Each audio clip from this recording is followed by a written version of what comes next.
ఎప్పటికైనా సొంతం.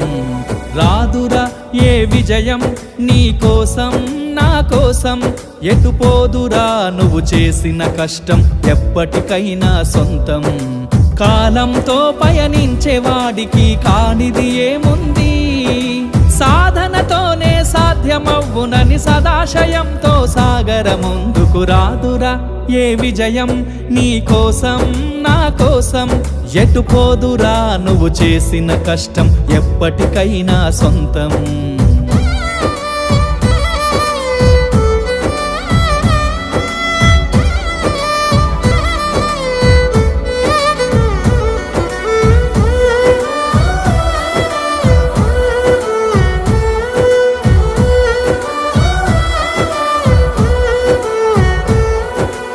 ఆకాశంలో అలలాగా పోయే ఆ పక్షులనే చూడు, అనుకున్న